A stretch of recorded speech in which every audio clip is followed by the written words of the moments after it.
കാര്യങ്ങൾ തുറന്നു പറയാറുന്നില്ലേ? നീ എന്തിനതെല്ലാം എന്നിൽ നിന്ന് മറച്ചു വെച്ചേ? ഇതെല്ലാം ഞാൻ മറച്ചു വെച്ചതാണോ ഇഷാനി? ഇതൊക്കെ പറയാൻ വേണ്ടിട്ട് എത്ര പ്രാവശ്യം ഞാൻ നിന്റെ പിന്നാലെ നടന്നിട്ടുണ്ട്. ഒരു തവണെങ്കിലും നീ എന്നെ കേൾക്കാൻ തയ്യാറായിട്ടുണ്ടോ? സോറി ദർശ്. ഏയ്, അതൊന്നും സാരില്ലടോ. ഇനി എന്നും ഇഷാനി ദർശന്റെ കൂടെ ഉണ്ടാവും. ദർശ്, ഞാനൊന്ന് അങ്ങോട്ട് പോട്ടെ. എന്നെ എല്ലാവരും തിരക്കുന്നുണ്ടാവും. നമുക്ക് നാളെ ഓഫീസിൽ വരുമ്പോ കാണാം. ഹേയ് ഡാർലിംഗ്, ഒരു മിനിറ്റ്. ഇത്രയും നാളും എന്റെ മനസ്സിൽ കൂട്ടിവെച്ച പ്രണയത്തിന്റെ കുട്ടിച്ചാത്തനെ ഇന്ന് ഞാൻ തുറന്നുവിടും. Are you ready, baby? ഞാൻ നിന്റെ കുട്ടിച്ചാത്തന് വേണ്ടി കാത്തിരിക്കാം.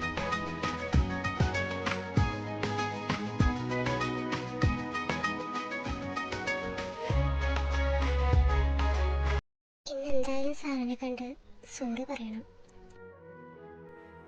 May I come in sir? ആ, വന്നോ? താൻ എന്തായാലും എന്റെ അടുത്തേക്ക് വരുന്ന എനിക്ക് നന്നായിട്ട് അറിയായിരുന്നു. ഞാനതിന് സാറിനെ ശല്യപ്പെടുത്താൻ വേണ്ടി വന്നതൊന്നുമല്ല. പിന്നെ താൻ എന്തു പറയാൻ ഇങ്ങോട്ട് വന്നേ? അന്ന് നടന്നതിന് സോറി പറയാനാ ഞാനിപ്പോ വന്നത്. അപ്പോ സാറിനെയും മേഡത്തിനെയും ഒന്നിച്ച് കണ്ടപ്പോ എനിക്കെന്തോ എന്നെ തന്നെ കൺട്രോൾ ചെയ്യാൻ പറ്റിയില്ല. എന്റെയാണെന്ന് എനിക്കൊരു വിശ്വാസം ഉണ്ടായിരുന്നു. പക്ഷെ അത് തെറ്റാണെന്ന് എനിക്ക് മനസ്സിലായി. ഒരിക്കലും ഒരാളെയും നമ്മൾ നിർബന്ധിച്ച് ഇഷ്ടപ്പെടുത്തരുത്. അത് ഞാൻ ചെയ്ത തെറ്റാ. ഇതുവരെ ചെയ്തു കൂട്ടിയ എല്ലാ മണ്ടത്തരത്തിനും ഞാൻ സാറിനോട് സോറി ചോദിക്കാം. നിഹിയുടെ ശല്യം ഒരിക്കലും സാറിനുണ്ടാവില്ല. ഓഫീസ് കാര്യത്തിനല്ലാതെ സാറിന്റെ മുമ്പിൽ പോലും ഞാനിങ്ങനെ വരില്ല. സാറിന് ആ മേഡം തന്നെ ഏറ്റവും നന്നായിട്ട് ചേരാം. അന്ന് ഞാൻ ആ മേഡത്തിന്റെ മുമ്പിൽ വെച്ചിട്ടാ അങ്ങനെയൊക്കെ ഒരു സോറി പറയണമെന്നുണ്ട്. പക്ഷെ മുമ്പിൽ പോലും വരാനുള്ള യോഗ്യത എനിക്കില്ല. അതുകൊണ്ട് സാറ് തന്നെ സോറി പറഞ്ഞേക്കണം. എടി നിഹ, നീ എന്തെന്നാ നേരത്തെ വന്നേ? അല്ലെങ്കിൽ നമ്മ ഒരുമിച്ചല്ലേ വരാറ്? എടി, എനിക്കും ദക്ഷിത് സാറിനെ കാണേണ്ട ഒരാവശ്യം ഉണ്ടായിരുന്നു. അതുകൊണ്ടാ നിന്നോട് പറയാതെ നേരത്തെ ഇങ്ങോട്ട് പോന്നേ. ദക്ഷിത് സാറോ? വായി തുറന്നാ ധനിവേട്ടെന്നല്ലാതെ വേറെ ഒന്നും നീ വിളിക്കാറില്ലല്ലോ. ഇന്നെന്ത് പറ്റി? അല്ല, നീ ഇന്ന് വല്ലാതെ സൈലന്റ് ആണല്ലോ. നിനക്കെന്തെങ്കിലും പ്രശ്നമുണ്ടോ? അതൊന്നുമില്ലാടി, കല്യാണത്തിന് തിരക്കൊക്കെ ആയിരുന്നല്ലോ. പിന്നെ ചേച്ചി അങ്ങോട്ട് പോയപ്പോ എനിക്ക് വീട്ടിലിരിക്കാൻ തന്നെ തോന്നുന്നില്ല. ആകെ മൂഡ് ഔട്ട്. അതിനാണോ എന്റെ മോളൂസ് ഇങ്ങനെ മൂഡ് ഔട്ട് ആയിട്ടിരിക്കുന്നേ? നീ അനികേച്ചിനോർത്ത് വിഷമിക്കണ്ട. അനികേച്ചി അവിടെ നല്ല ഹാപ്പിയാ. നീ ഇന്ന് എൻ്റെ ഒപ്പം വീട്ടിലേക്ക് വായു. നമുക്ക് അനികേച്ചിനെ കാണാം. നിന്റെ വിഷമങ്ങളൊക്കെ തീരുകയും ചെയ്യും. പിന്നെ ഞാനൊരു കാര്യം പറയട്ടെ, ഈ മൂഡ് ഔട്ട് ആയിട്ടിരിക്കുന്ന നിഹയെ എനിക്ക് ഒട്ടും ഇഷ്ടമല്ല. എനിക്കിപ്പോഴും നീ ചിരിച്ചും തുള്ളിയും നടക്കുന്ന നിഹയെ ഇഷ്ടം. അല്ലാതെ നീ ഇങ്ങനെ ഇരിക്കല്ലേടാ. അത് നീ പറഞ്ഞത് ശരിയാ. ചേച്ചിനെ കണ്ടു കഴിഞ്ഞാൽ എൻ്റെ എല്ലാ പ്രശ്നവും മാറും. എടി എടി പോവല്ലേ, എനിക്ക് നിന്നോടൊരു കാര്യം പറയാനുണ്ട്. എന്താടി? പറയ്. എടി, എനിക്കൊരാള് സെറ്റായടി. അപ്പൊ ദർശൻ സാറോ? ആളെന്നെയാ. അപ്പൊ നീ ദർശൻ സാറായിട്ട് സെറ്റ് ആയില്ലേ? ഓഹ് എന്റെ ദൈവമേ, എനിക്ക് വയ്യ. ഇന്ന് വൈകിട്ട് എന്റെ വക ട്രീറ്റ് ആണേ. നീ എനിക്ക് ചെലവ് തന്നില്ലേലും ദർശൻ സാർ എനിക്ക് എന്തായാലും തരും. എടി, ഞാനെന്ന് അങ്ങോട്ട് ചെല്ലട്ടെ. ലീവ് എടുത്ത കാരണം കൊറേ വർക്ക് പെൻഡിങ്ങാ. എന്നാ ശരിടി, ഞാൻ അങ്ങോട്ട് പോവാ. എനിക്കും കുറച്ച് വർക്ക് ഉണ്ട്. ദർശ്. ആ, ഇതാര്? എന്റെ പൂച്ചക്കുഞ്ഞോ? ഇങ്ങോട്ട് കയറി പോര്. നീ ഇതിൽ വല്ല കറക്ഷൻസ് ഉണ്ടോ നോക്കിയേ? അതൊക്കെ നോക്കാം. ഇത്രയും നാൾക്ക് ശേഷം നിന്നിങ്ങനെ ഒന്ന് അടുത്ത് കിട്ടിയതല്ലേ, അങ്ങനെ വെറുതെ വിടാൻ പറ്റുമോ? എന്റെ ഷാനി, ഇങ്ങനെ നോക്കല്ലേടോ. എന്റെ സകല കൺട്രോളും പോവാ. ഓഫീസാവുന്ന പോലും ഞാൻ മറന്നുപോയേ.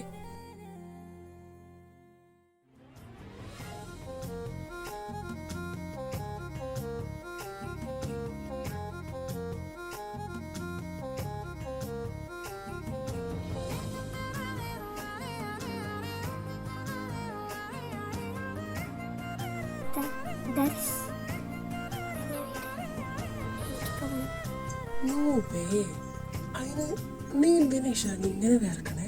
ഞാൻ നിന്നെ ഒന്നും ചെയ്തില്ലല്ലോ, ചെയ്യാൻ പോണേ ഇല്ലുള്ളൂ. Sir, may I come in?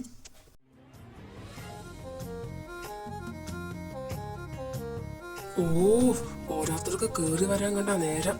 നീ എന്തായാലും അങ്ങോട്ട് നീങ്ങി നിക്കേ. ഈ നേരത്തെ ഞാനിവിടെ പോയി നിൽക്കാനാ? എന്തായാലും അവര് കാണുമല്ലേ. ആ, അതിനൊരു വഴിയുണ്ട്.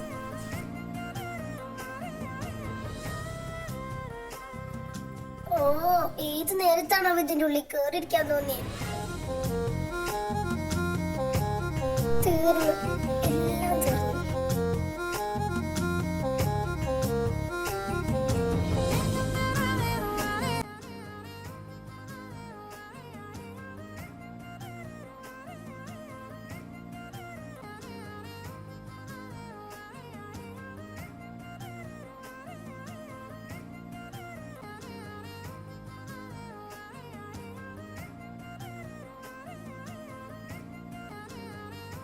അയ്യോ, ഇവരെന്തേ കാണിച്ച്?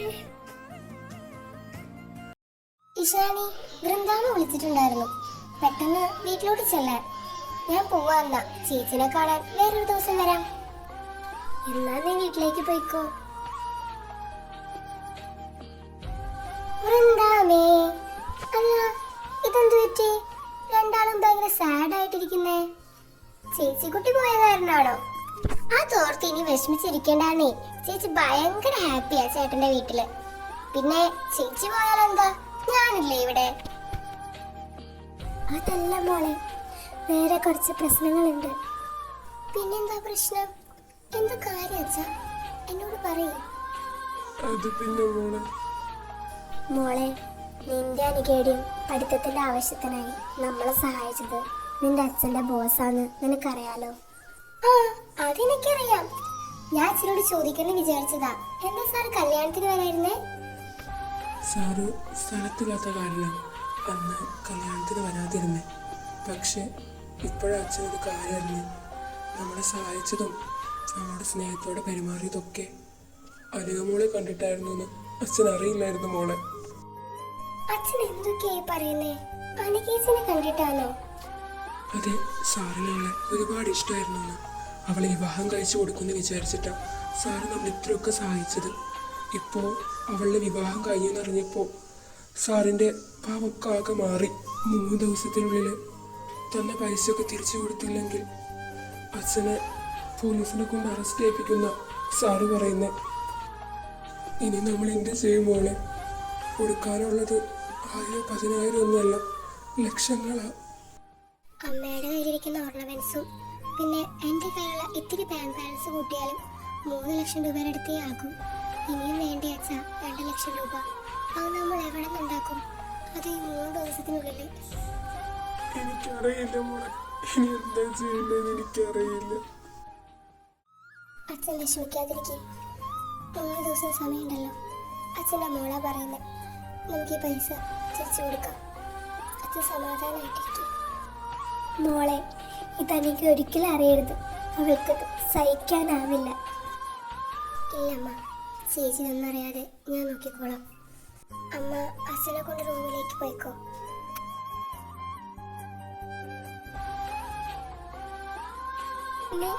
എന്ത് ഉറപ്പിലാണിക അച്ഛന് വാക്ക് കൊടുത്ത് 3 ദിവസത്തിനുള്ളില് 2 ലക്ഷം രൂപ നീ എങ്ങനെ ഉണ്ടാക്കാനാ? ആര് തരാനാ? എനിക്കൊരു വഴി കാട്ടി തരണേ ദൈവമേ. ഞാനിപ്പോ എന്താ ഒന്ന് ചെയ്യാ? അച്ഛനിങ്ങനെ തകർന്നിരിക്കുന്നത് കാണാൻ എനിക്ക് പറ്റില്ല. എന്ത് ചെയ്തിട്ടാലും കുഴപ്പമില്ല, അച്ഛനെ കൊടുത്ത് വാക്ക് പാലിക്കണം. ഓഫീസ് ടൈം കഴിഞ്ഞിട്ട് ചെയ്യാൻ പറ്റുന്ന ജോലികൾ കണ്ടെങ്കിൽ അന്വേഷിക്കണം. അങ്ങനെയാണെങ്കിൽ അത്രയെങ്കിലും ആവുമല്ലോ. എടി നിഹ, നിനക്കൊരു കാര്യം അറിയോ? ഇന്ന് ദക്ഷിത് സാറിന്റെ ബർത്ത്ഡേ ആടി. ദർശൻ അവിടെ ഭയങ്കര പ്ലാനിങ്ങിലാ. നീയും വാ, വാർക്കൊക്കെ പിന്നെ. ഞാനില്ലടി, നീ അങ്ങോട്ട് പോയിക്കോ. എനിക്ക് എന്തോ ഒരു മൂടില്ല. എടി, ദക്ഷിത് സാറിന്റെ ബർത്ത്ഡേയാ, നിന്റെ തനിവേട്ടന്റെ. അത് നിനക്ക് സ്പെഷ്യൽ അല്ലേ? നീ ബർത്ത്ഡേ ആണെന്നറിയാത്തോണ്ട് ഗിഫ്റ്റ് ഒന്നും കരുതിയിട്ടില്ലാന്ന് എനിക്കറിയാം. അതൊക്കെ ഞാൻ സെറ്റ് ചെയ്തിട്ടുണ്ട്. ഇപ്പൊ നീ വാ. എന്റെ പൊന്നി ഷാനി, എനിക്ക് തലവേദന എടുത്തിട്ട് പാടില്ല. ഞാൻ വന്നോളാം, നീ ചെല്ല്. എന്നാ ഓക്കെ, ഞാൻ അങ്ങോട്ട് പോവാ, നീ അങ്ങോട്ട് വന്നാ മതി. നമ്മുടെ നിലയ്ക്ക് ദക്ഷത്തിന്റെ ബർത്ത്ഡേ ആണെന്ന് പറഞ്ഞിട്ടും യാതൊരു ഇൻട്രസ്റ്റും ഉണ്ടായിരുന്നില്ല. കുറച്ച് കഴിഞ്ഞ് അങ്ങോട്ടേക്ക് ദക്ഷത്തുമായിരുന്നു വരുന്നു. Dhanu, many many happy returns of the day. എന്തിനാ ദർശ്, ഇതിന്റെയൊക്കെ വല്ല ആവശ്യം ഉണ്ടായിരുന്നോ? ഒന്ന് പോയേന്റെ ധനു, ബർത്ത്ഡേ ഒക്കെ എല്ലാവരും ആഘോഷിക്കുന്നതല്ലേ. ഇപ്പതേ അയറിനും വന്നിട്ടുണ്ടല്ലോ, നമ്മൾ ഇന്ന് അടിച്ചു പൊളിക്കുന്നു. നീ ഒന്നും പറയണ്ട, വാ കേക്ക് കട്ട് ചെയ്യാം.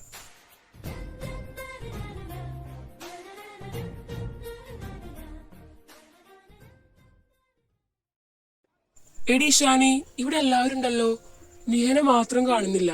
അവൾ എന്തിയേ? അവളെ കുറിച്ചൊന്നും പറയാണ്ടിരിക്കുന്ന ഭേദം. ഞാൻ അവളെ എത്ര പ്രാവശ്യം ചെന്ന് വിളിച്ചെന്നറിയോ, പക്ഷെ അവൾ വന്നില്ല. അവൾക്ക് തലവേദനയാണ്, വർക്ക് ചെയ്യാനുള്ളതെന്ന് പറഞ്ഞ് അവിടെ കുത്തിരിക്കുക. ഞാനിപ്പോ ഈ കേക്ക് ഒന്ന് കൊണ്ട് കൊടുക്കട്ടെ. അവൾക്ക് എന്ത് പറ്റിയെന്നൊന്നും അറിയില്ല, കാലത്ത് വന്നപ്പോ മുതലേ അവൾ അങ്ങനെ ഇരിക്കണ്ട.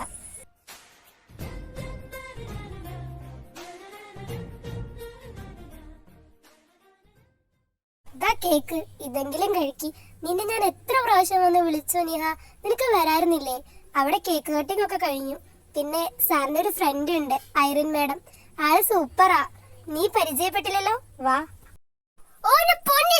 എത്ര പ്രാവശ്യം ഞാൻ പറഞ്ഞു ഒന്നിനില്ലാന്ന്, പിന്നെ നീ എന്താ ഇങ്ങോട്ട് വന്നേ? പറഞ്ഞാലും മനസ്സിലാവില്ല അവൾക്ക്. എന്തൊരു ശല്യത്. എന്താ നിഹ, എന്താ പറ്റിയേ? നീ എന്തിനാ ഇങ്ങനെ കിടന്ന് ഒച്ചുണ്ടാക്കുന്നേ? ഒന്നുമില്ല സാർ, പ്ലീസ് എന്നെ ഒന്ന് വെറുതെ വിട്. അവൾക്ക് എന്താ പറ്റും? അവൾ എന്നോട് ആദ്യമായിട്ട് ഇങ്ങനെയൊക്കെ. ഏയ് ഷാനി, താനിങ്ങനെ കരയാതെ. എന്തെങ്കിലും കാരണം ഉണ്ടാവും അവൾക്ക്. കുറച്ച് കഴിയട്ടെ, നമുക്ക് ചോദിക്കാം. നിഹ ക്യാൻറ്റീനിലിരുന്ന് ഫുഡ് കഴിക്കുകയാണ്. അപ്പൊ അങ്ങോട്ടേക്ക് ദക്ഷത്തും അയലും വരുന്നു. എടോ, താൻ ഈ പ്രശ്നങ്ങൾ ഉണ്ടാക്കാൻ വേണ്ടി മാത്രം ജനിച്ചതാണോ? അല്ല, തന്റെ പ്രവർത്തികളൊക്കെ അങ്ങനെയാണ്. അന്ന് അവിടെ ഒരു പ്രശ്നം ഞാൻ വിശദീകരിക്കേണ്ട ആവശ്യമില്ലല്ലോ. ധനുവിന്റെ ചെകിടത്തൊരെണ്ണം കിട്ടിയാലോ, അതിന്റെ ചൊപ്പൊന്നും ഇപ്പോഴും കവളിന്ന് വാങ്ങിയിട്ടില്ല. പിന്നെ ഇവിടെ ഒരു പ്രശ്നം. താൻ എന്തിനാ ആ പാവശാനിനെ കരയിപ്പിച്ചത്? ധനു, നീ എന്തിനാ ഇവളെ പോലുള്ള സ്റ്റാഫ്സിനൊക്കെ ജോലി കൊടുത്തിരിക്കുന്നത്? ഞാനൊക്കെ ആയിരിക്കണം അപ്പൊ തന്നെ പിടിച്ച് പുറത്താക്കിയെന്നെ. നിഹ അവരെ രണ്ടുപേരെയും മുഖത്ത് പോലും നോക്കിയില്ല. അവൾക്ക് നല്ല വിഷമമായിട്ടുണ്ട്. അവൾ ഒന്നും പറയാതെ അവൾ നിന്ന് പോകുന്നു.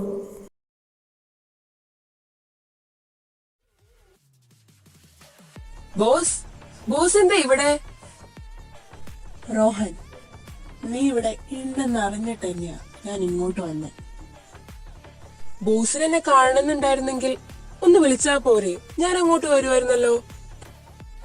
മോനെ റോഹൻ, നിനക്ക് പണ്ട് മുതലേ സംസാരിച്ച ആൾക്കാരെ വശത്താക്കാൻ നല്ല മിടുക്കാണ്. പക്ഷേ അത് ഈ ദക്ഷത്തിന്റെ അടുത്ത് നടക്കില്ല. അലക്സിന് വേണ്ടി നീ ഡ്രഗ് ഡീലിംഗ് നടത്തുന്ന കാര്യം ഞാൻ അറിയില്ല എന്ന് വിചാരിച്ചോ? അപ്പോ നീ എല്ലാം അറിഞ്ഞിട്ടുള്ള വരവാണല്ലേ? നീ ദേഷ്യപ്പെടേണ്ട കാര്യം എന്താ ദക്ഷിത്? നിനക്ക് ഞങ്ങളുടെ കൂടെ നിന്നൂടെ? കിട്ടുന്നതിന്റെ പാതി, അതാ അലക്സിന്റെ ഒരു പോളിസി. ഏയ് സ്വീറ്റി, ദേ ഈ ഇരിക്കുന്ന സാറിന് ഒരു ലാർജ് കൊടുക്ക്. ഇതാ സർ. നേഹ, ഇവളെന്താ ഇവിടെ? ഹേ സ്വീറ്റി, തന്നെ ഇതിനു മുമ്പ് ഇവിടെ ഒന്നും കണ്ടിട്ടില്ലല്ലോ. പുതിയ സ്റ്റാഫാണ്. ആള് കൊള്ളാട്ടോ, ഐ ലൈക്ക് ഇറ്റ്. ഇന്ന് എന്റെ കൂടെ പോരുന്നോ എന്റെ വീട്ടിലോട്ട്? You bastard!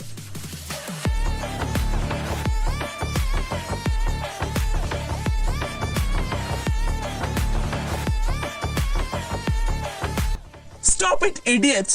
നിങ്ങൾ കാരണം കൊണ്ട് മറ്റുള്ള കസ്റ്റമേഴ്സിനും ഡിസ്റ്റർബൻസ് ആകാം. So please get out. പിന്നെ തന്നോടും കൂടിയാ പോവാൻ പറഞ്ഞേ. ഇനി തനിക്കിവിടെ ജോലിയില്ല. അന്ന് ചെയ്തതിനെല്ലാം ഞാൻ സാറിനോട് സോറി ചോദിച്ചതല്ലേ, പിന്നെ എന്തിനാ ഞാൻ ഓരോന്നൊക്കെ ചെയ്ത് എന്നെ വെറുതെ ബുദ്ധിമുട്ടിലാക്കുന്നേ? ഞാൻ എന്ത് തെറ്റാ ചെയ്തേ?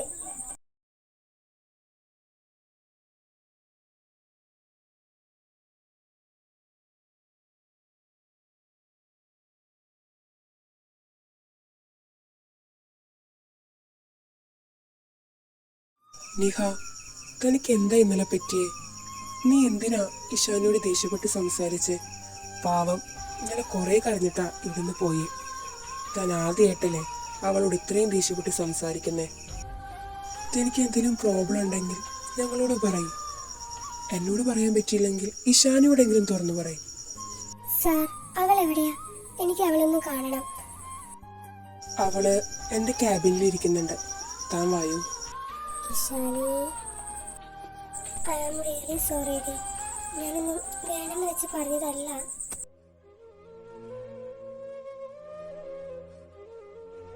അല്ല നിഹ, നിനക്ക് എന്താ പറ്റിയേ? എന്നോട് പറഞ്ഞൂടെ നിനക്ക്? എല്ലാം ഞാൻ നിന്നോട് പറയാം. നിനക്കെല്ലാം എന്നോട് പറയാറുന്നില്ലേ? നീ എന്തിനെല്ലാം ഉള്ളിൽ കൊണ്ടുവച്ച് നടന്ന്? ഇത്ര വലിയ പ്രശ്നം ഉണ്ടായിട്ടും നീ എന്നോടൊരു വാക്ക് പറഞ്ഞു. എനിക്ക് അറിയുന്നുണ്ടായിരുന്നില്ല ഷാനി, ഞാൻ എന്താ ചെയ്യണ്ടേന്ന്. ഇന്ന് സാറിന് പൈസ കൊടുക്കേണ്ട ലാസ്റ്റ് ഡേറ്റാ. ഞാൻ അച്ഛനോട് എന്ത് പറയും? എനിക്കത് ഓർത്തിട്ട് ഒരു സമാധാനവും കിട്ടുന്നില്ല. ഇതായിരുന്നു കാര്യം നിഹ. ഇഷാനിയുടെ പോലെ ഞാനും നിന്റെ ഒരു ഫ്രണ്ട് അല്ലേ? നിനക്ക് എന്നോട് ചോദിക്കായിരുന്നില്ലേ? 2 ലക്ഷം രൂപയല്ലേ ഞാൻ തരാൻ തനിക്ക്. സാർ, അത് പിന്നെ താൻ ഇനി ഒന്നും പറയണ്ട. ഇപ്പൊ പ്രശ്നങ്ങളൊക്കെ സോൾവ് ആയല്ലോ. ഇനി താൻ സമാധാനമായിട്ട് പോയിരിക്കേ. ഒരുപാട് നന്ദിയുണ്ട് സാർ എന്നെ സഹായിച്ചതിന്. Thank you so much. ഇത് ഞാൻ ഒരിക്കലും മറക്കില്ല. ഓ ഗോഡ്, ഇനിയിപ്പൊ എന്താ ചെയ്യാ? നിഹോടാണെങ്കിൽ ഞാൻ ഹെൽപ്പ് ചെയ്യാന്ന് പറയും ചെയ്തു. ട്രാൻസാക്ഷൻ പ്രോബ്ലം വരാൻ വേണ്ട ഒരു സമയം. ദർശ, നീ എന്താ ഇവിടെ നിൽക്കുന്നേ? ആ ധനു, ഞാൻ നിന്നെ കാണാൻ അങ്ങോട്ട് വരുമായിരുന്നു. എടാ, എനിക്ക് അത്യാവശ്യമായിട്ട് ഒരു 2 ലക്ഷം രൂപ വേണം. നമ്മുടെ നിഹയില്ലേ, അവളുടെ വീട്ടില് കുറച്ച് ഫിനാൻഷ്യൽ പ്രോബ്ലംസ്. സോ ഞാൻ ഹെൽപ്പ് ചെയ്യാന്ന് പറഞ്ഞു. പക്ഷെ ഇപ്പോഴൊരു കാര്യം അറിഞ്ഞ്. ട്രാൻസാക്ഷൻ പ്രോബ്ലം കാരണം എൻ്റെ അക്കൗണ്ട് ഫ്രീസാ. പൈസ വിത്ഡ്രോ ചെയ്യാൻ പറ്റില്ല. അത് കാരണം നീ എന്നെ ഒന്ന് സഹായിക്കണം. നോ വേ ദർശ്, എനിക്ക് എന്റെ എല്ലാ സ്റ്റാഫ്സും ഒരുപോലെയാണ്. അവരുടെ വീട്ടിലെ പ്രശ്നം തീർക്കലല്ല എന്റെ പണി. ഈ കാര്യത്തിന് വേണ്ടി എന്റെ അക്കൗണ്ടിൽ നിന്നും ക്യാഷ് വിഡ്രോ ചെയ്യാൻ പറ്റില്ല. നിനക്ക് വേണമെങ്കിൽ നീ ചെയ്തോ. എടാ, എനിക്ക് ഹെൽപ്പ് ചെയ്യാൻ പറ്റില്ല. എന്റെ അക്കൗണ്ട് ഫ്രീസാന്ന് പറഞ്ഞില്ലേ? പിന്നെ എല്ലാവരുടെ പോലെയാണോ നമുക്ക് നിഹ? നിനക്ക് അവളൊരു ഫ്രണ്ട് ആയിരിക്കാം. എനിക്ക് എന്റെ സ്റ്റാഫ് മാത്രമാണ് നിഹ. ഇനി ഈ കാര്യം പറഞ്ഞ് നീ എന്റെ അടുത്തേക്ക് വരണ്ട ദർശ്. എടാ ധനു, പറയുന്നൊന്ന് പോയോ? നിഹ, ഞാൻ പറയാമെന്നത് എന്താന്ന് വെച്ചാ, ഐ ആം റിയലി സോറി ഡോ. എനിക്ക് തന്നെ ഹെൽപ്പ് ചെയ്യണമെന്നുണ്ട്. പക്ഷേ ട്രാൻസാക്ഷൻ പ്രോബ്ലം കാരണം അക്കൗണ്ട് ഫ്രീസ് ആയിക്കാം. എനിക്ക് ക്യാഷ് വിഡ്രോ ചെയ്യാൻ പറ്റില്ല. ഞാൻ ധനുവിനോട് ചോദിച്ചു. പക്ഷേ തനിക്കറിയാലോ അവൻ്റെ ക്യാരക്ടർ. അത് സാരില്ല സാർ. എനിക്ക് വേറെ എന്തെങ്കിലും വഴി ദൈവം കാണിച്ചു തരും. ഞാൻ പോവാ. ഇഷാനിയോട് പറഞ്ഞാൽ മതി. നിനക്ക് എന്താ ചെയ്യേണ്ടതെന്നോ എങ്ങോട്ടോ പോകേണ്ടതെന്നോ ഒന്നും അറിയില്ല. അവള് ഭയങ്കര വിഷമത്തോടെ ഓഫീസിൽ നിന്ന് ഇറങ്ങുന്നു.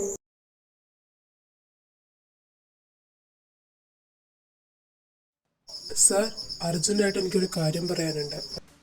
എന്താ ക്രിസ്റ്റി കാര്യം? തോമസ് സാറിന്റെ കമ്പനിയായിട്ടുള്ള പാർട്ട്ണർഷിപ്പിന്റെ പ്രൊസീജിയേഴ്സ് ഒക്കെ കഴിഞ്ഞോ സാർ? സാറുമായിട്ടുള്ള മീറ്റിംഗ് നാളെ അറേഞ്ച് ചെയ്തത്. ഇപ്പൊ സാർ എന്നെ വിളിച്ചു പറയുന്നു ഇപ്പൊ തന്നെ ഒന്ന് കാണുമെന്ന്. അപ്പോ അതാണ് കാര്യം. സാർ, ഞാൻ കുറച്ചു നേരത്തെ അലക്സിനെ ഫോളോ ചെയ്ത് പോയിട്ടുണ്ടായിരുന്നു. അവൻ തോമസ് സാറിനെ കാണാനേ പോയെ. സാറിനെ പറ്റി അവൻ അത്ര നല്ല അഭിപ്രായമൊന്നുമല്ല തോമസ് സാറിനോട് പറഞ്ഞത്. സാറിന്റെ ബാക്ക്ഗ്രൗണ്ട് ശരിയല്ലാന്നും എപ്പോഴും സാറിന്റെ ഫാദറിന്റെ ഫാമിലിയായിട്ട് പ്രോപ്പർട്ടീസിന്റെ ഇഷ്യൂസ് ഉണ്ടെന്നും അങ്ങനെയൊക്കെ അവൻ പറയുന്നത് കേട്ടെ. തോമസ് സാർ ആദ്യം ഇതൊന്നും അത്ര കാര്യമായിട്ട് എടുത്തില്ല. പിന്നെ അവൻ പറയുന്നത് കേട്ട് സാറിനും ചെറിയ അഭിപ്രായ വ്യത്യാസം വന്നിട്ടുണ്ടെന്ന് എനിക്ക് തോന്നുന്നു. ഇത് സംസാരിക്കാനാവും സാറ് വിളിപ്പിച്ചത്. സാറ് മാരീഡ് അല്ലാത്തത് കൊണ്ട് പാർട്ട്ണർഷിപ്പ് വേറെ ഏതോ കമ്പനിക്ക് കൊടുക്കാനാണ് തോമസ് സാർ തീരുമാനിച്ചിരിക്കുന്നത്. ഓഹോ, അപ്പോ അങ്ങനെയൊക്കെയാണ് കാര്യങ്ങൾ. അവൻ വന്നു എന്നറിയിക്കാൻ വേണ്ടി ഒരു ഗോൾ അടിച്ചതാ. ഈ ദക്ഷത്തിന് അത് തിരിച്ചടിക്കാൻ നന്നായിട്ടറിയാം. സർ, ആ ബസ് സ്റ്റോപ്പിൽ നിൽക്കുന്നത് അന്ന് വീട്ടിൽ വന്ന കുട്ടിയല്ലേ? ക്രിസ്റ്റി, വന്ന കാര്യം കഴിഞ്ഞില്ലേ? നീ ഇനി വീട്ടിലേക്ക് വെക്കോ. ഞാൻ തോമസ് സാറിനെ കണ്ട് അങ്ങ് എത്തിക്കോളാം. എന്റെ ദൈവമേ, ഞാനിനി എന്താ ചെയ്യാ? എന്റെ പാവച്ചന്റെ കടിച്ചൽ ഇനി എനിക്ക് കാണാൻ വയ്യ. എനിക്കൊരു വഴി കാട്ടി തരണേ. ഇവളെന്താ ഇത്ര നേരമായിട്ടും പോയില്ലേ? ഞാൻ എന്തിനാ ഇവളുടെ കാര്യമൊക്കെ അന്വേഷിക്കണേ?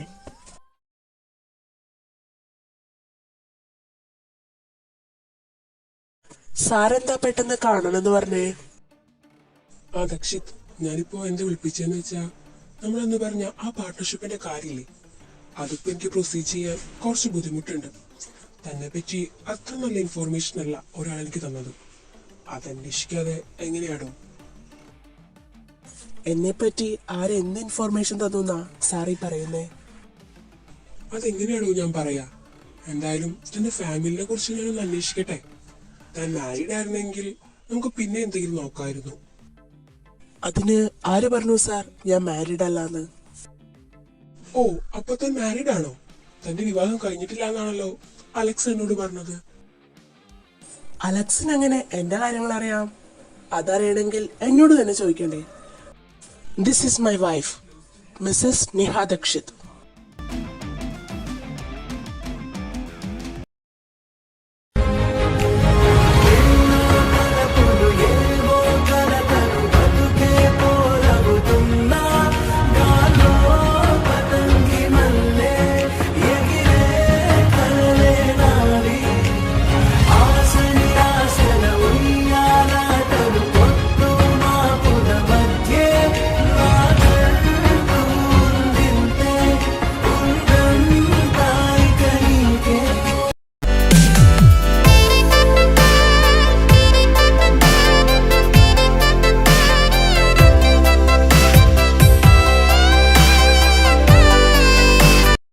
ആർമീസേ, എല്ലാവർക്കും മേരി ക്രിസ്മസ്.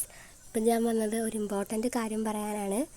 ഇനി നമ്മുടെ വീഡിയോസൊക്കെ കുറച്ച് നാൾ കഴിഞ്ഞിട്ടേ ഉണ്ടാവുള്ളൂ. ഞങ്ങളൊരു ചെറിയ ബ്രേക്ക് എടുക്കുകയാണ്. ഞങ്ങൾ പറഞ്ഞല്ലോ 3 പേര് കൂടിയിട്ടാണ് ഞങ്ങൾ വീഡിയോസ് ഇടുന്നത്. ഞങ്ങൾ കസിൻസാണ്. അപ്പോൾ അതിലൊരാൾക്ക് SLC എക്സാമാണ്. അപ്പോൾ ഇനി പഠിക്കാനൊക്കെ അധികം ടൈമില്ലല്ലോ. അപ്പോൾ വീട്ടുകാരൊക്കെ പറഞ്ഞു തുടങ്ങി പഠിക്കുന്നൊക്കെ. അപ്പോൾ ഞങ്ങളൊരു ചെറിയ ബ്രേക്ക് എടുക്കുക. ഇനി നമ്മുടെ എപ്പിസോഡ്സൊക്കെ അത് കഴിഞ്ഞിട്ടേ ഉണ്ടാവുള്ളൂ. ഇളവരസിയും അത് കഴിഞ്ഞിട്ടേ ഉണ്ടാവുള്ളൂ. അപ്പോൾ അതുവരെ ഞങ്ങൾക്ക് വേണ്ടി നിങ്ങൾ കാത്തിരിക്കില്ലേ?